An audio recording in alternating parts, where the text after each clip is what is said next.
పెద్దపల్లి జిల్లా సుల్తానాబాద్ మండలం మంచిరామి గ్రామానికి చెందిన రిటైర్డ్ ఐపీఎస్ అధికారి ఉప్పు తిరుపతి సతీమణి లక్ష్మి మంచిరామి గ్రామ సర్పంచ్గా నామినేషన్ దాఖలు చేశారు. ఈ సందర్భంగా వారు మాట్లాడుతూ ఉద్యోగరీత్యా వివిధ ప్రాంతాలలో తిరిగిన అనుభవం తమకు ఉందన్నారు. అక్కడ ఉన్నటువంటి పరిస్థితులు, వాతావరణం, గ్రామాల అభివృద్ధి చూసి తమ సొంత గ్రామం కూడా అభివృద్ధి చేయాలని ఆలోచనతో సర్పంచ్గా పోటీ చేస్తున్నట్లు తెలిపారు. ఇప్పటికే గ్రామానికి గుడి, బడి, విద్య తదితర సేవా కార్యక్రమాలను చేశామన్నారు. ఊరిలో కోతుల బెడద లేకుండా తమ సొంత ఖర్చులతో నివారించినట్లు తెలిపారు.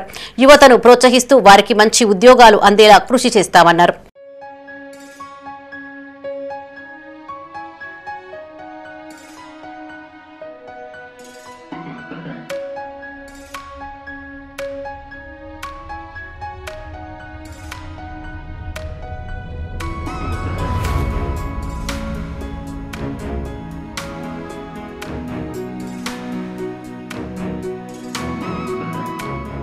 ఇక్కడ సమస్యలను నేను చూసి వాటిని సర్దుమణిగేలాగా చేయాలని అనుకుంటున్నాను. మా సార్ రిటైర్మెంట్ అయినాక మా ఊరు చాలా వెనుకబడి ఉన్నది. దాన్ని కూడా డెవలప్ ఇలా చేస్తే బాగుంటుందేమో అని నేను ఆలోచించేదాన్ని.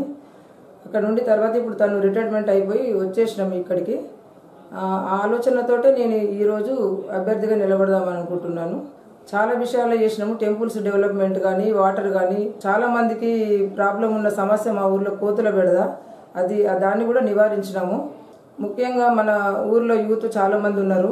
ఆ పిల్లలు కూడా మా సార్ లాగా ఐపీఎస్ అయ్యి ఈ ఊరికి తనను ఆదర్శంగా తీసుకొని అలా ఉంటే మేము కూడా సంతోషిస్తామని అనుకుంటున్నాను. ఎటు చెడు మార్గాలలో పోకుండా ఉండాలని మా ధ్యేయం. ఈ గ్రామాన్ని నేను రోల్ మోడల్గా తయారు చేసుకుందామని నా ఆలోచన. అది ఈ 5 సంవత్సరాలలో మేము చేద్దామని నిర్ణయించుకొని ఈ ఆలోచనకు దిగినాము.